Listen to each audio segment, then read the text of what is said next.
السلام علیکم ورحمۃ اللہ تعالی وبرکاتہ۔ الحمد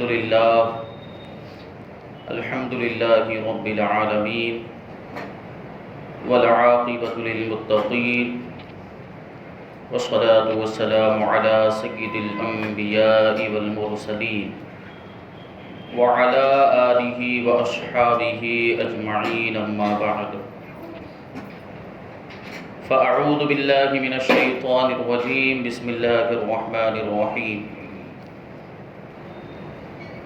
والسابقون الأولون من المهاجرين والأنصار والذين اتبعوهم بإحسان رضي الله عنهم ورضوا عنه وأعد لهم جنات تجري تحتها الأنهار خالدين فيها أبدا ذلك الفوز العظيم۔ صدق الله مولانا العظيم، وصدق رسوله النبي الأمين المتين الكريم، ونحن على ذلك لمن الشاهدين والشاكرين والذاكرين والحامدين، والحمد لله رب العالمين۔ آئیے ہم اور آپ سب سے پہلے حضور سرور کائنات، فخر موجودات، باعث تخلیق کائنات، احمد مجتبی محمد مصطفیٰ صلی اللہ علیہ وسلم کی بارگاہ بے کس پناہ میں جھوم جھوم کر درود و سلام کا نذرانہ عقیدت پیش کریں اور پڑھیں اللہم صلی علی سیدنا و مولانا محمد معدن الجود والکرم وآلہ الکرام وابنہ الکریم وبارک وسلم صلاة و سلاما علیک یا رسول اللہ صلی اللہ تعالی علیہ وسلم۔ عزیزان ملت اسلامیہ، آج اسلامی مہینے ذی الحجہ کی 26 تاریخ ہے، اور آج خلیفۃ المسلمین امیر المؤمنین حضرت عمر فاروق اعظم رضی اللہ تعالیٰ عنہ کی شہادت کا دن ہے۔ اسی مناسبت سے آج ہم انشاءاللہ تبارک و تعالی ان کا تذکرہ کریں گے۔ اللہ تبارک و تعالی ہمیں فاروق اعظم کے نقش قدم پر چلنے کی توفیق عطا فرمائے، آمین، اور ان کے مشن کو آگے بڑھانے کی توفیق عطا فرمائے، آمین۔ فاروق اعظم رضی اللہ تعالیٰ عنہ کی شخصیت وہ ہے جن کا شمار خلفائے راشدین میں بھی ہوتا ہے اور عشرہ مبشرہ میں بھی ہوتا ہے۔ وہ 10 خوش نصیب صحابہ کرام جن کو اللہ کے رسول صلی اللہ علیہ وسلم نے ایک ساتھ جنت کی بشارت عطا فرمائی، انہیں عشرہ مبشرہ کہا جاتا ہے۔ اعلیٰ حضرت رضی اللہ تعالیٰ عنہ فرماتے ہیں کہ وہ 10 جن کو جنت کا مزدہ ملا، وہ 10 جن کو جنت کا مزدہ ملا، اس مبارک جماعت پہ لاکھوں سلام۔ فاروق اعظم رضی اللہ تعالیٰ عنہ کو نبی پاک صلی اللہ علیہ وسلم نے دنیا ہی میں جنت کی بشارت عطا فرما دی، اور جس کو رسول اللہ نے جنتی کہہ دیا وہ قطعی یقینی جنتی، اس میں کوئی شک اور شبہ ہو ہی نہیں سکتا۔ یہ فاروق اعظم رضی اللہ تعالیٰ عنہ کی شان۔ فاروق اعظم رضی اللہ تعالیٰ عنہ واقعہ فیل کے 13ویں سال پیدا ہوئے، ہاتھی والا واقعہ جو پیش آیا اس کے 13ویں سال مکہ مکرمہ میں پیدا ہوئے، اور ہجرت کے 6 سال آپ نے اسلام قبول کیا۔ آپ کی شان، آپ کا مقام و مرتبہ بہت بلند و بالا۔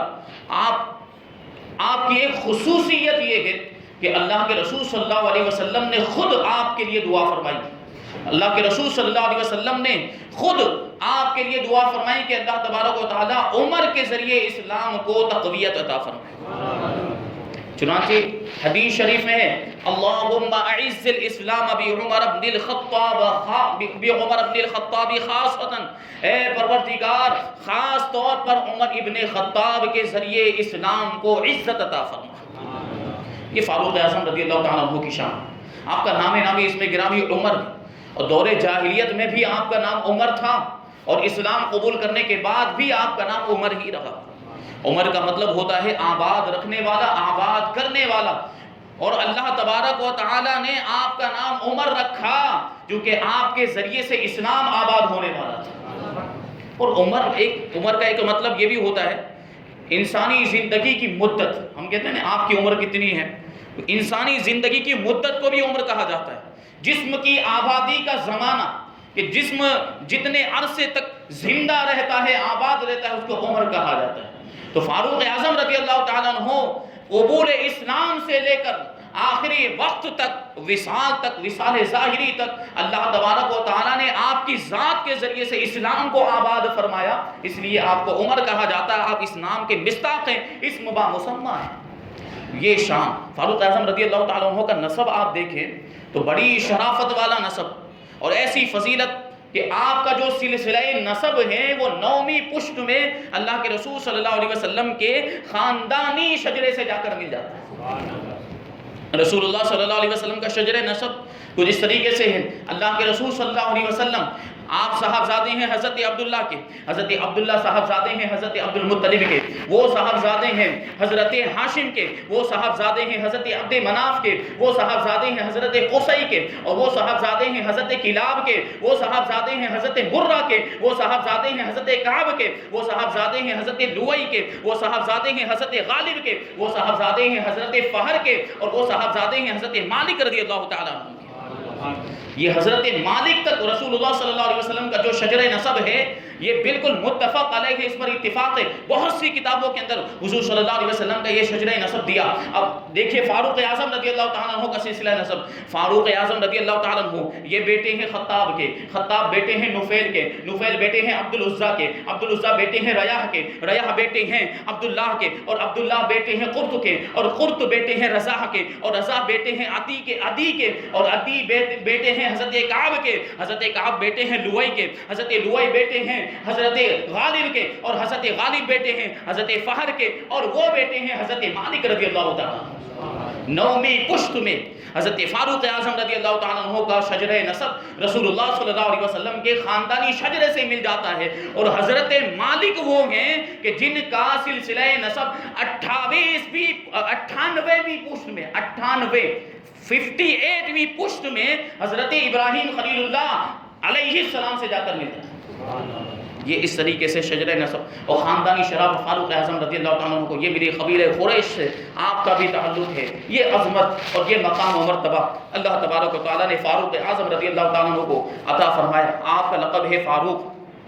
فاروق کا مطلب ہوتا ہے حق و باطل میں جدائی کر دینے والا، حق کو باطل سے الگ کر دینے والا، سچ اور جھوٹ کے درمیان خط امتیاز کھینچ دینے والا. یہ لقب آپ کو کہاں سے ملا؟ ام المؤمنین حضرت عائشہ صدیقہ رضی اللہ تعالی عنہا فرماتی ہیں کہ سما رسول اللہ صلی اللہ علیہ وسلم عمر الفاروق، کہ اللہ کے رسول صلی اللہ علیہ وسلم نے عمر کو فاروق کا لقب عطا فرمایا. حضرت فاروق اعظم رضی اللہ تعالی عنہ کی ایک کنیت ہے ابو حفص.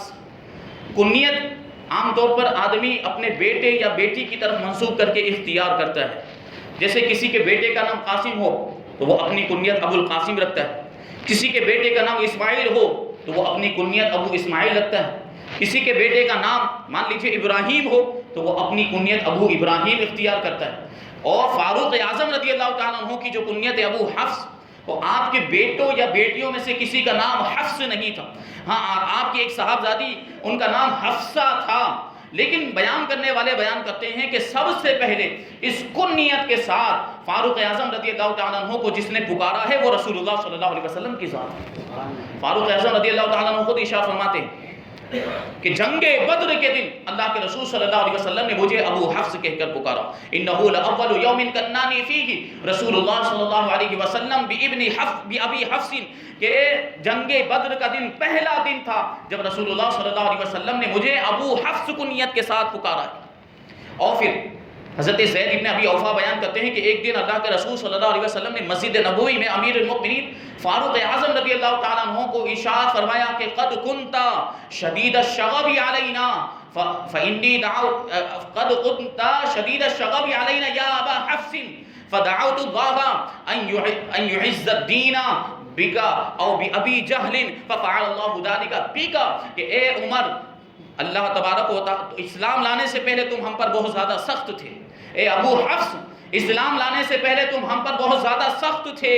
پھر میں نے اللہ تبارک و تعالیٰ کی بارگاہ میں دعا کی کہ وہ تمہارے ذریعے یا ابو جہل کے ذریعے اسلام کو عزت عطا فرمائے، تو اللہ تبارک و تعالیٰ نے تمہارے ذریعے اسلام کو عزت عطا فرمائی. ابو جہل اور حضرت عمر دونوں کے تعلق سے دعا کی تھی، لیکن اللہ تبارک و تعالیٰ نے ان دونوں میں سے حضرت عمر کا انتخاب فرمایا۔ حضرت عمر انتخاب الہی ہیں، اللہ تبارک و تعالیٰ نے آپ کو دین کی مدد کے لیے چنا ہے۔ یہ شان، یہ مقام و مرتبہ۔ تو اسی طریقے سے ایک روایت کے اندر ہے کہ بیان کرتے ہیں راوی کے اللہ کے رسول صلی اللہ علیہ وسلم جب بھی حضرت عمر کو دیکھتے اسلام لانے سے پہلے اور ابو جہل ابن ہشام کو دیکھتے تو دعا فرماتے، اے پروردگار ان دونوں میں جو تجھے سب سے زیادہ محبوب ہو اس کے ذریعے اسلام کو تقویت عطا فرما۔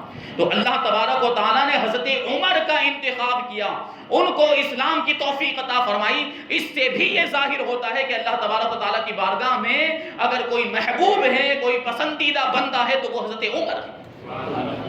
یہ شان۔ تو آپ کی کنیت ابو حفص بھی ہے۔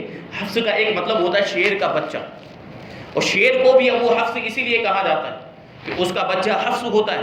اور فاروق اعظم رضی اللہ تعالیٰ عنہ بھی اسلام کے شیر ہیں کہ اللہ تبارک و تعالیٰ نے آپ کے ذریعے سے جب سے آپ مسلمان ہوئے، آپ کے وصال ظاہری تک اسلام کو آپ کی ذات کے ذریعے جو فائدہ اٹھا جو ملا ہے، نہ کسی دوسرے خلیفہ سے ملا ہے، نہ کسی کو دوسرے کوئی حاکم کے ذریعے ملا ہے۔ آپ کے دور حکومت میں اسلام دور دور تک پھیل گیا، کئی فتوحات ہوئی اور سلطنت اسلام کو بڑی وسعت ملی ہے آپ کے دور میں۔ اللہ تبارک و تعالیٰ نے یہ خصوصیت بھی آپ کو عطا فرمائی۔ فاروق اعظم رضی اللہ تعالیٰ عنہ کا جو لقب ہے فاروق، لقب کا مطلب کیا ہوتا ہے؟ ایک تو ذاتی نام ہوتا ہے، ذاتی نام کے علاوہ کوئی دوسرا نام جس میں اس شخص کی کوئی خوبی یا کوئی خامی بیان کی جائے اس کو لقب کہا جاتا ہے۔ جس سے کسی کا نام اسماعیل ہو تو یہ ان کا ذاتی نام ہوا، لیکن اس کے ساتھ ہی ساتھ ان کے اندر کوئی خوبی بھی پائی جاتی ہے، جیسے وہ کاتب بھی ہیں، رائٹر بھی ہیں، تو ان کے ساتھ کاتب لگ جائے کہ اسماعیل کاتب، تو یہ ان کا لقب ہو گیا، ٹھیک ہے۔ لیکن عزیزان ملت اسلامیہ، ہمیں یہ بات ذہن میں رکھنی چاہیے کہ کسی کا بھی برا لقب نہیں رکھنا چاہیے، ایسا لقب نہیں رکھنا چاہیے، ایسا نام نہیں رکھنا چاہیے جس کی وجہ سے اسے تکلیف پہنچے۔ آج ہمارا آپ کا معاملہ کیا ہے کہ ہم کسی کا بھی نام بگاڑ دیتے ہیں، کسی کے تعلق سے بھی اس کا نام رکھ دیتے ہیں، ایسا بگڑا ہوا نام رکھ دیتے ہیں۔ کسی کو کانیا کہہ دیا جاتا ہے، کسی کو اندھا کہہ دیا جاتا ہے، کسی کو لنگڑا کہہ دیا جاتا ہے۔ ایسے نام مشہور ہو جاتے ہیں کہ جب تک اب اس کے نام کے ساتھ وہ نام نہ ملا جائے اس کی پہچان ہی نہیں ہو پاتی۔ ایسا کیسے؟ یہ غلط ہم نے جو ہے کہ مشہور کر دیا، یہ ماحول بنایا، یہ صحیح طریقہ نہیں ہے، اس کی اجازت نہیں ہے شریعت کے اندر۔ اللہ تبارک و تعالیٰ قرآن مجید میں ارشاد فرماتا ہے وَلَا تَنَابَزُوا بِالْأَلْقَابِ، کہ لوگوں کو برے القاب سے مت پکارو، برے ناموں سے مت پکارو۔ اگر آپ کو پہچان کے لیے کوئی نام بنانا ہی ہے تو کوئی اچھا نام بنائے، کوئی اچھا نام مقرر کرے، کوئی اچھا لقب مقرر کرے کہ جس کے ذریعے اس کی پہچان ہو جائے۔ برے القاب مقرر کرنا اور برے نام رکھنا یہ ہرگز جائز نہیں۔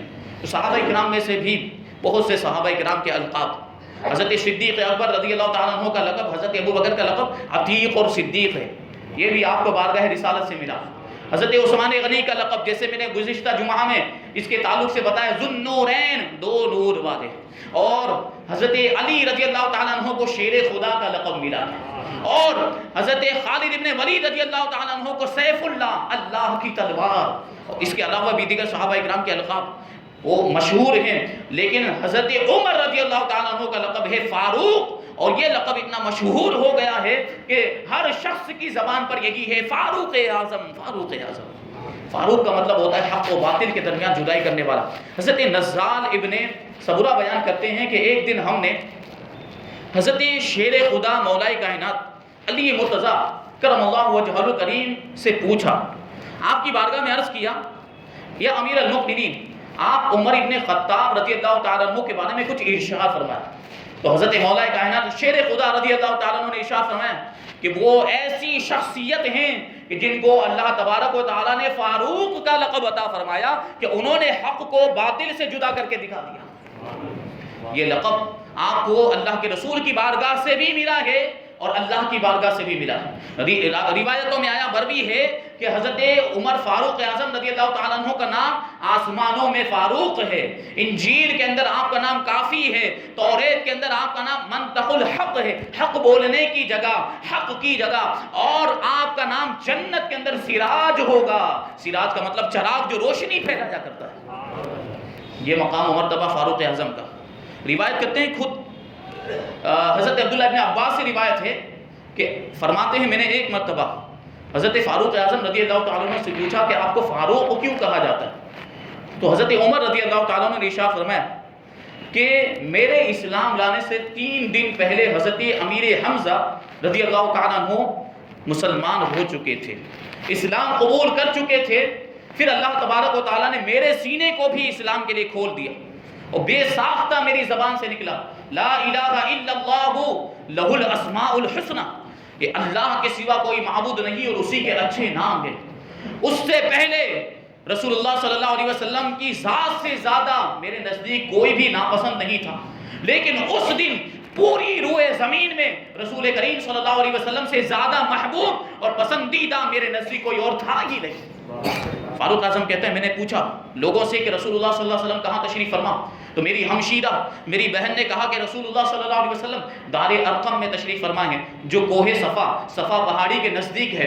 حضرت فاروق اعظم کہتے ہیں کہ میں وہاں گیا، رسول اللہ صلی اللہ علیہ وسلم اندر والے کمرے کے اندر تشریف فرما تھے، صحابہ کرام اور حضرت امیر حمزہ رضی اللہ تعالیٰ عنہ صحن کے اندر موجود تھے، گھر کے اندر جو صحن وہاں پر صحابہ کرام موجود۔ میں گیا اور میں نے دستک دی، دروازہ کھٹکھٹایا تو اندر سے جب صحابہ کرام نے میری آواز سنی تو سب اکٹھا ہو گئے۔ حضرت امیر حمزہ نے پوچھا کہ کیا بات ہے؟ تو لوگوں نے بتایا کہ عمر آ گیا ہے۔ تو حضرت امیر حمزہ کہتے ہیں کہ اگر وہ اچھے ارادے سے آیا تو اس کا استقبال ہے، اس کے لیے خوش آمدید ہے، اس کے لیے خیر مقدم ہے، لیکن اگر برے ارادے سے آیا ہے تو اسی کی تلوار سے اس کی گردن مار دی جائے گی۔ فاروق اعظم رضی اللہ تعالیٰ عنہ کے آنے کی خبر جب رسول اللہ صلی اللہ علیہ وسلم کو ملی تو آپ اندر سے باہر تشریف لائے، اور آنے کے بعد حضرت فاروق اعظم خود جو ہے کہ ارشاد فرماتے ہیں رسول اللہ صلی اللہ علیہ وسلم نے میرے گریبان کو پکڑ کے زور سے جھنجھوڑتے ہوئے ارشاد فرمایا عمر تم کب باز آؤ گے؟ عمر تم باز کیوں نہیں آتے؟ اتنا فرمانا تھا کہ میری زبان سے بے ساختہ نکلا ہے اشہد ان لا الہ الا اللہ وحدہ لا شریک لہ واشہد ان محمدا عبدہ ورسولہ، میں گواہی دیتا ہوں کہ اللہ کے سوا کوئی معبود نہیں، وہ اکیلا ہے، اس کا کوئی شریک نہیں، اور میں گواہی دیتا ہوں کہ محمد صلی اللہ علیہ وسلم اس کے بندے اور اس کے رسول ہیں۔ اس کے بعد جو صحابہ کرام وہاں موجود تھے اتنی بلند آواز کے ساتھ انہوں نے نعرہ تکبیر جو ہے کہ بلند کیا ہے کہ وہاں وہ جو نعرہ تکبیر تھا اس کی آواز مسجد حرام تک سنائی تھی۔ کہ فاروق اعظم رضی اللہ تعالیٰ عنہ کا اسلام لانا کوئی معمولی بات نہیں، بڑے روب و دبدبے کی شخصیت، عرب کے اندر آپ کا بڑا مقام و مرتبہ تھا، بڑے شریف مانے جاتے تھے، اور آپ کا ایک جو ہے کہ دبدبہ تھا، آپ کی ایک دھاک تھی، اور آپ کا نام سن کر لوگ ڈر جایا کرتے تھے۔ تو یہی وجہ فاروق اعظم رضی اللہ تعالیٰ عنہ نے جب اسلام قبول کر لیا تو اللہ کے رسول کی بارگاہ میں عرض کرتے ہیں یا رسول اللہ کیا ہم زندگی اور موت میں حق پر نہیں؟ تو اللہ کے رسول صلی اللہ علیہ وسلم نے ارشاد فرمایا اللہ کی قسم کیوں نہیں، تم زندگی میں بھی حق پر اور مرنے کے بعد بھی حق پر۔ فاروق اعظم رضی اللہ تعالیٰ عنہ عرض کرتے ہیں یا رسول اللہ اس ذات کی قسم جس نے آپ کو رسول بنا کر بھیجا ہے، اگر ہم حق پر ہیں تو پھر ہم چھپ چھپ کر کیوں رہ رہے ہیں؟ پھر ہم چھپ چھپ کر کیوں رہ رہے ہیں؟ فاروق اعظم کے اسلام لانے سے پہلے مسلمان چھپ چھپ کر عبادتیں کیا کرتے تھے، چھپ کر نمازیں پڑھا کرتے تھے، اور کیونکہ کفار کا معاملہ یہ تھا کہ جب کسی کے بارے میں معلوم ہو جاتا کہ وہ مسلمان ہو گیا تو اسے ایذائیں دیتے، اسے تکلیفیں پہنچائے، اسے ستاتے تھے، یہ معاملہ تھا، اس لیے مسلمان چھپ کر رہا کرتے، نمازیں بھی چھپ کر پڑھتے، مسجد حرام میں جا کر نماز بھی نہیں پڑھ سکتے تھے، خانہ کعبہ کا طواف بھی نہیں کر سکتے تھے۔ فاروق اعظم رضی اللہ تعالیٰ عنہ اللہ کے رسول کی بارگاہ میں عرض کرتے ہیں یا رسول اللہ اگر ہم حق پر ہیں تو ہمیں چھپ کر رہنے کی ضرورت نہیں ہے، ہم ضرور باہر نکلیں گے اور خانہ کعبہ میں جا کر طواف بھی کریں گے اور نماز بھی ادا کریں گے۔ فاروق اعظم رضی اللہ تعالیٰ عنہ کہتے ہیں کہ پھر ہم رسول اللہ صلی اللہ علیہ وسلم کو اس طریقے سے لے کر نکلے کہ ہم 2 صفوں میں تھے، ایک آگے کی صف اور ایک پیچھے والی صف، اور درمیان میں اللہ کے رسول صلی اللہ علیہ وسلم تشریف فرما تھے، آپ چل رہے تھے، پہلے آگے والی جو صف تھی اس میں حضرت امیر حمزہ تھے اور پیچھے والی صف میں فاروق اعظم کہتے ہیں کہ میں تھا۔ ہم اس طریقے سے یہ پورا قافلہ خانہ کعبہ کے اندر پہنچے، خانہ کعبہ کے اندر جیسے ہی ہم جو ہے کہ داخل ہوئے وہاں کفار قریش بیٹھے ہوئے تھے، کفار قریش نے ایک نظر حضرت امیر حمزہ کو دیکھا، وہ بھی بڑے روب و دبدبے والے تھے، ان کو ایک نظر دیکھا اور دوسری نظر مجھے دیکھا، لیکن کسی کے اندر کچھ بھی بولنے کی طاقت نہیں تھی، ان پر ایسا خوف طاری ہوا جیسا خوف اس سے پہلے ان پر کبھی بھی طاری نہیں ہوا تھا۔ پھر کہتے ہیں کہ ہم نے نماز بھی ادا کی، خانہ کعبہ کا طواف بھی کیا، لیکن کسی کے اندر جرت نہیں تھی کہ ہمارا بال بھی بھیگا کر سکے۔ اس دن اللہ کے رسول صلی اللہ علیہ وسلم نے مجھے فاروق کا لقب عطا فرمایا کہ اے عمر تم فاروق ہو کہ اللہ تبارک و تعالیٰ نے تمہارے ذریعے حق اور باطل کو جدا کر دیا۔ یہ شان ہے فاروق اعظم رضی اللہ تعالیٰ عنہ کی، حق کو باطل سے، سچ کو جھوٹ سے آپ ممتاز کر دیا کرتے تھے۔ ایک مشہور واقعہ کہ ایک منافق جو بظاہر مسلمان تھا اور ایک یہودی کا آپس میں اختلاف ہو گیا، جھگڑا ہو گیا، تو یہودی کہنے لگا کہ چلو محمد ابن عبداللہ کے پاس جاتے ہیں فیصلہ کروانے کے لیے۔ تو جو منافق تھا، جو بظاہر مسلمان تھا، دیکھیے اس کا معاملہ، وہ کیا کہتا، نہیں ہم یہودیوں کے سردار کعب ابن اشرف کے پاس جاتے ہیں اور اس سے فیصلہ کروائیں۔ یہودی نہیں مانا، نہیں میں تو محمد ابن عبداللہ کے پاس جا کر ہی فیصلہ کرواؤں گا، کیونکہ رسول اللہ صلی اللہ علیہ وسلم کی امانت داری، آپ کی صداقت اور آپ کی دیانت داری پہلے ہی سے مشہور تھی۔ یہودی بھی اس بات کو مانتے تھے، تو یہودی نے کہا نہیں، فیصلہ ہوگا تو رسول اللہ کے ہاتھ سے ہی ہوگا، آپ کی زبان اقدس سے جو کلمات نکلیں گے اسے ہم قبول کر لیں گے۔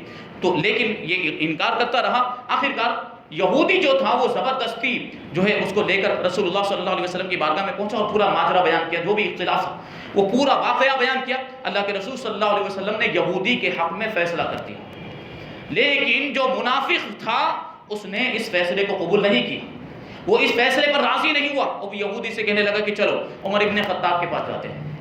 اب دونوں عمر ابن خطاب کے پاس آئے اور اپنا پورا واقعہ جو منافق تھا اس نے بیان کیا، لیکن یہودی نے وہاں پر یہ بات بھی بیان کر دی کہ ہم اس سے پہلے رسول اللہ صلی اللہ علیہ وسلم کی بارگاہ میں گئے تھے اور انہوں نے میرے حق میں فیصلہ کیا۔ فاروق اعظم رضی اللہ تعالیٰ عنہ نے جب اتنا سنا تو ارشاد فرمایا تم لوگ یہیں پر رکو، میں ابھی آتا ہوں، تم لوگ یہیں پر کھڑے رہنا۔ فاروق اعظم رضی اللہ تعالیٰ عنہ گھر کے اندر تشریف لے گئے، تلواریں بے نیام لے کر باہر آئے اور اس منافق کی گردن تن سے جدا کر دی، اس کا سر جو ہے کہ دھڑ سے الگ کر دیا، اور پھر ارشاد فرمایا ہاکذا اخذی من لم یرضی بقضاء اللہ ورسولہ، کہ ہم اس جو اللہ اور اس کے رسول کے فیصلے پر راضی نہ ہو ہم اس کا فیصلہ اسی طریقے سے کیا کرتے ہیں۔ رسول اللہ کے فیصلے کو صحیح نہیں سمجھتا تو وہ ایمان والا کیسے ہو سکتا ہے؟ اس کو زندہ رہنے کا ہی حق نہیں ہے، ہم تلوار کے ذریعے سے اس کا فیصلہ کیا کرتے ہیں۔ یہ فاروق اعظم رضی اللہ تعالیٰ عنہ اس طریقے سے حق کو باطل سے جدا کر دیا کرتے تھے۔ یہ شان، یہ مقام و مرتبہ اللہ تبارک و تعالیٰ نے آپ کو عطا فرمایا۔ پھر آپ کے تعلق سے یہ بات ملتی ہے کہ امیر المؤمنین بھی سب سے پہلے آپ ہی کو کہا گیا، امیر المؤمنین کا لقب بھی سب سے پہلے آپ ہی کو ملا۔ امیر المؤمنین مسلمانوں کے امیر، ایمان والوں کے حاکم، حالانکہ بلا شبہ یقیناً حضرت ابوبکر صدیق رضی اللہ تعالیٰ عنہ بھی امیر المؤمنین تھے، لیکن اس زمانے میں یہ لقب اتنا مشہور نہیں تھا۔ حضرت صدیق اکبر کو خلیفۃ الرسول کہا جاتا تھا، رسول اللہ کا خلیفہ کہا جاتا تھا، لیکن امیر المؤمنین نہیں کہا جاتا تھا۔ حضرت زبیر رضی اللہ تعالیٰ عنہ سے روایت کو کہتے ہیں کہ ایک دن حضرت فاروق اعظم رضی اللہ تعالیٰ عنہ نے ارشاد فرمایا کہ ابو بکر کو تو خلیفۃ الرسول کہا جاتا تھا، لیکن مجھے نہیں کہا جا سکتا کیونکہ میں تو ابو بکر کا خلیفہ ہوں، میں رسول اللہ کا خلیفہ نہیں ہوں، اور اگر مجھے خلیفۃ الرسول کہا جائے یعنی رسول اللہ کے خلیفہ کا خلیفہ تو یہ بات لمبی ہو جائے گی، مختصر ہونا چاہیے۔ تو اس وقت حضرت مغیرہ بن شعبہ رضی اللہ تعالیٰ عنہ وہاں پر موجود تھے، انہوں نے عرض کیا اے فاروق اعظم آپ ہمارے امیر ہیں اور ہم مؤمنین ہیں، تو اس اعتبار سے آپ امیر المؤمنین ہوئے، تو پہلے آپ کا یہ لقب نہیں تھا لیکن اس وقت اس کے بعد سے آپ کو امیر المؤمنین کہا جانے لگا۔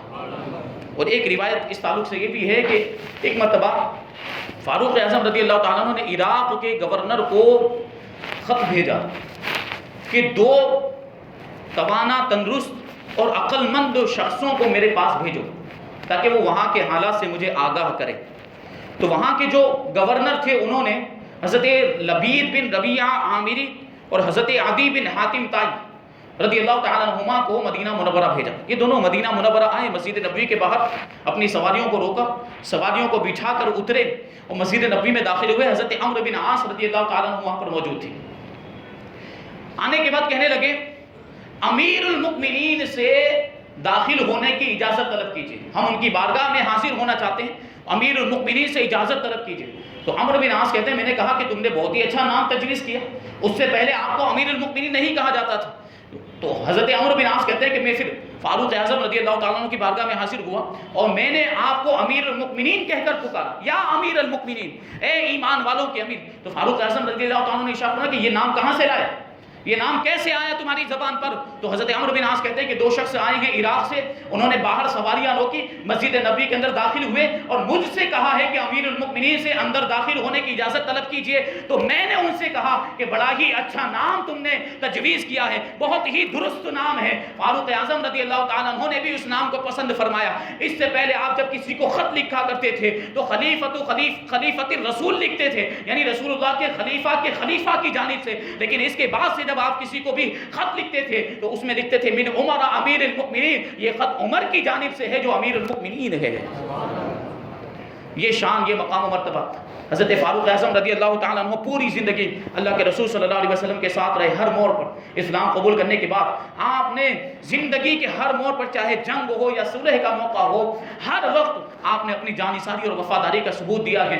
اسی وجہ سے اللہ کے رسول صلی اللہ علیہ وسلم کی بارگاہ سے بھی آپ کو بڑے انعامات ملے اور محبت کا صلہ محبت کے ذریعے سے ملا، اور آپ سے تقریباً رسول اللہ صلی اللہ علیہ وسلم کی 539 احادیث مروی ہے۔ یہ فاروق اعظم رضی اللہ تعالیٰ عنہ کا مقام و مرتبہ، ایسی شان۔ اور آپ کا جو خلافت کا جو دور ہے، حضرت ابو بکر صدیق رضی اللہ تعالیٰ عنہ نے خود آپ کو خلیفہ منتخب فرمایا اور ارشاد فرمایا کہ میں نے لوگوں پر اس شخص کو خلیفہ بنایا ہے جو سارے انسانوں میں سب سے افضل اور بہتر ہے۔ اور حضرت ابو بکر صدیق رضی اللہ تعالیٰ نے آپ کو خود خلیفہ بنایا۔ آپ کی خلافت کا جو زمانہ 10 سال 6 مہینے 4 دن کا زمانہ ہے، فاروق اعظم رضی اللہ تعالیٰ نے جب خلیفہ ہوئے تو آپ کے ذریعے اللہ تبارک و تعالیٰ نے مسلمانوں کو بہت سی فتوحات عطا فرمائے، دور دور تک اسلام پھیل گیا، اسلام کا دائرہ بہت وسیع ہو گیا۔ فاروق اعظم رضی اللہ تعالیٰ عنہ کی شان، جب مصر فتح ہو گیا تو حضرت عمرو بن عاص رضی اللہ تعالیٰ عنہ وہاں کے گورنر تھے، تو جب مصر فتح ہوا تو وہاں کے لوگ حضرت عمرو بن عاص رضی اللہ تعالیٰ عنہ کے پاس آئے اور کہنے لگے کہ دریائے نیل جو مصر میں ایک دریا ہے، دریائے نیل کا معاملہ یہ ہے کہ ہر سال اس میں ہمیں ایک نوجوان لڑکی کی بلی چڑھانی پڑتی ہے، اسے اچھا لباس پہنا کر خوبصورت زیور وغیرہ سجا سنوار کر اسے ہم دریا میں ڈال دیتے ہیں، تب یہ جاری رہتا ہے، اور اگر یہ قربانی ہم پیش نہ کریں تو یہ دریا سوکھ جاتا ہے، اس کا پانی کم ہو جاتا ہے۔ اب حضرت عمرو بن عاص رضی اللہ تعالیٰ عنہ نے سنا تو کہا کہ اسلام ایسی واہیات رسموں کی ہرگز اجازت نہیں دیتا، یہ ہرگز نہ کیا جائے، یہ رسم اسلام کے اعتبار سے بالکل بھی جائز نہیں ہے، یہ خودکشی ہے، اسلام نے اس کو حرام فرمایا کہ رکو اس رسم کو موقوف رکھا جائے۔ میں ابھی امیر المؤمنین سے اس کے تعلق سے ان کا موقف دریافت کرتا ہوں۔ آپ نے حضرت عمرو بن عاص نے فوراً فاروق اعظم رضی اللہ تعالیٰ عنہ کو خط لکھا، پورا واقعہ بیان کیا کہ ایسا ایسا ہوتا ہے۔ فاروق اعظم رضی اللہ تعالیٰ عنہ نے کہا کہ ان کو روک دیا جائے، ہرگز بھیٹ نہ چڑھانی دی جائے، ہرگز بلی نہ چڑھانے دیا جائے، اسلام اس کی اجازت نہیں دیتا۔ اور فاروق اعظم رضی اللہ تعالیٰ عنہ نے حضرت عمرو بن عاص کے نام کو خط لکھا اور نیچے لکھا کہ اس خط کے ساتھ ایک چٹھی میں نے رکھی ہے، اس چٹھی کو تم دریائے نیل میں ڈال دینا۔ حضرت عمرو بن عاص فرماتے ہیں میں نے اس چٹھی کو دیکھا، اس میں لکھا ہوا تھا کہ یہ جو چٹھی ہے یہ عمر امیر المؤمنین کی جانب سے ہے، اور اس میں یہ لکھا ہوا تھا کہ اے دریائے نیل، اگر تو خود جاری رہتا ہے تو جاری ہونا بند کر دے، لیکن اگر تو اللہ کے حکم سے جاری رہتا ہے تو پھر جاری ہو جا۔ وہ چٹھی حضرت عمرو بن عاص رضی اللہ تعالیٰ عنہ نے دریائے نیل کے اندر ڈالی، اسی روز شام تک اس میں اتنا پانی آیا کہ 60 گز تک وہ پانی پہنچ گیا، اور اس وقت سے دریائے نیل جاری ہے، آج تک جاری ہے، کبھی بھی وہ سوکھا نہیں ہے۔ یہ فاروق اعظم رضی اللہ تعالیٰ عنہ کی کھلی ہوئی کرامت ہے، یہ مقام و مرتبہ۔ فاروق اعظم رضی اللہ تعالیٰ عنہ اکثر و بیشتر دعا کیا کرتے تھے، اللہم ارزقنی شہادتا فی سبیلک واجعل موتی فی بلد حبیبک، اے پروردگار مجھے اپنی راہ میں شہادت عطا فرما اور اپنے حبیب صلی اللہ علیہ وسلم کے شہر میں موت عطا فرما۔ تو لوگ تعجب کرتے تھے کہ یہ کیسی دعا کرتے ہیں، کیونکہ شہادت کے لیے عام طور پر شہر سے باہر نکلنا پڑتا ہے۔ مدینہ منورہ سے جتنی بھی جنگیں ہوئی عام طور پر مدینہ منورہ کے باہر ہوئی، اور آپ جو ہے شہادت کی بھی خواہش کر رہے ہیں اور پھر مدینے میں موت کی بھی خواہش کر رہے ہیں، دونوں چیزیں کیسے جمع ہو سکتی ہے؟ فاروق اعظم رضی اللہ تعالیٰ عنہ کی اس دعا پر لوگ تعجب کرتے، لیکن اللہ تبارک و تعالیٰ نے آپ کی اس دعا کو اور اس تمنا کو بھی پورا فرمایا۔ آپ کی یہ دعا کس طریقے سے قبول ہوئی؟ ابو لؤلؤ فیروز، یہ حضرت مغیرہ کا غلام تھا، اور حضرت مغیرہ کا اور ابو لؤلؤ کا اختلاف ہو گیا، تو یہ دونوں اپنا جھگڑا لے کر فاروق اعظم رضی اللہ تعالیٰ عنہ کی بارگاہ میں پہنچے، تو فاروق اعظم رضی اللہ تعالیٰ عنہ نے حضرت مغیرہ کے حق میں فیصلہ فرما دیا۔ تو ابو لؤلؤ فیروز بہت ناراض ہوا، یہ کافر بدبخت تھا، یہ بہت ناراض ہوا اور غصے میں آ کر اس نے معاذ اللہ فاروق اعظم رضی اللہ تعالیٰ عنہ کو قتل کرنے کا ارادہ بنا لیا۔ اسی ناپاک ارادے سے اس نے ایک خنجر لیا، اس کو زہر میں ڈبو کر اپنی چادر میں چھپا کر فجر کی نماز کے وقت مسجد نبوی میں حاضر ہو گیا، اور بالکل پہلی صف میں محراب کے بالکل پیچھے وہ کھڑا ہو گیا۔ فاروق اعظم رضی اللہ تعالیٰ عنہ نے جیسے ہی نماز شروع کی، تکبیر تحریمہ کہی، اس بدبخت نے دو گھاؤ، دو جو ہے کہ وار آپ کی گردن پر کیے اور دو وار آپ کی کوکھ میں کیے۔ فاروق اعظم رضی اللہ تعالیٰ عنہ کی جو ہے خون جاری ہو گیا، جو زخم لگے تھے۔ لوگوں نے جب یہ دیکھا تو ابو لولو کو پکڑنے کے لیے دوڑے، اب وہ خنجر چلاتے ہوئے لوگوں کو زخمی کرتے ہوئے بھاگنے لگا۔ اس میں تقریباً 12 یا 13 لوگ زخمی ہو گئے، جن میں سے 6 کی بعد میں شہادت ہو گئی، لیکن آخرکار ایک صحابی نے اس کے اوپر چادر ڈال دی، کمبل ڈال دیا اور اس کو پکڑ لیا۔ اب جب اس بدبخت کو لگا کہ اب میں پکڑا جاؤں گا اور مجھے سزا کا سامنا کرنا پڑے گا، تو اس نے خودکشی کر لی، چادر کے نیچے کی اپنے آپ کو خنجر مار کے مر گیا۔ اور فاروق اعظم رضی اللہ تعالیٰ عنہ کو جو اس نے زخمی کیا تھا، اس کا برا انجام لوگوں نے وہیں پر دیکھ لیا کہ اس نے خودکشی کی، حرام موت مرا۔ اب کیا ہوا؟ فاروق اعظم رضی اللہ تعالیٰ عنہ زخمی ہیں، اور معاملہ یہ ہے کہ آپ کو کھجور کا شربت لا کے دیا گیا۔ آپ نے کھجور کا شربت پیا تو جو زخم لگے تھے وہ سوراخ پڑ گئے تھے اس میں، تو ان زخموں کے راستے سے وہ کھجور کا شربت باہر نکل گیا۔ پھر آپ کی بارگاہ میں دودھ پیش کیا گیا، فاروق اعظم رضی اللہ تعالیٰ عنہ نے دودھ پیا تو وہ دودھ بھی زخموں کے راستے سے باہر نکل گیا۔ فاروق اعظم رضی اللہ تعالیٰ عنہ کا بھی معاملہ، اور لوگ بھی اب مایوس ہو گئے کہ ان زخموں سے آپ نبوت و آزما نہیں ہو سکیں گے، اب آپ کی شہادت ہو جائے گی۔ تو فاروق اعظم رضی اللہ تعالیٰ عنہ نے اپنے بیٹے حضرت عبداللہ کو بلایا اور ارشاد فرمایا، ام المؤمنین عائشہ صدیقہ رضی اللہ تعالیٰ عنہ کے پاس جاؤ اور عرض کرو کہ عمر رسول اللہ صلی اللہ علیہ وسلم کے پہلو میں دفن ہونا چاہتا ہے۔ حضرت عبداللہ رضی اللہ تعالیٰ عنہ حضرت عائشہ صدیقہ رضی اللہ تعالیٰ عنہ کے پاس گئے اور فاروق اعظم رضی اللہ تعالیٰ عنہ کا پیغام سنایا۔ حضرت عائشہ صدیقہ رضی اللہ تعالیٰ عنہ رو رہی تھی۔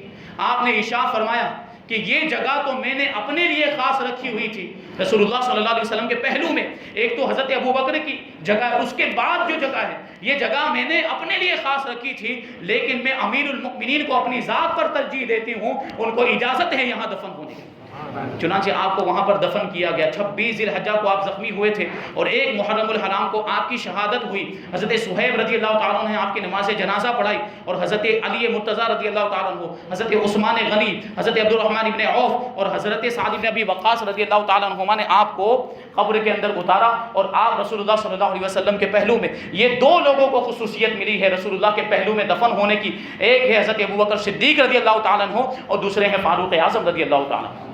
محبوب رب عرش ہیں اس سبز قبہ میں، محبوب رب عرش ہیں اس سبز قبہ میں، پہلو میں جلوہ گاہ عتیق و عمر کی ہے۔ اللہ تبارک و تعالیٰ کی بارگاہ میں دعا ہے کہ ہمیں آپ کو جو کچھ بھی بیان ہوا اس پر عمل کرنے کی توفیق عطا فرمائے۔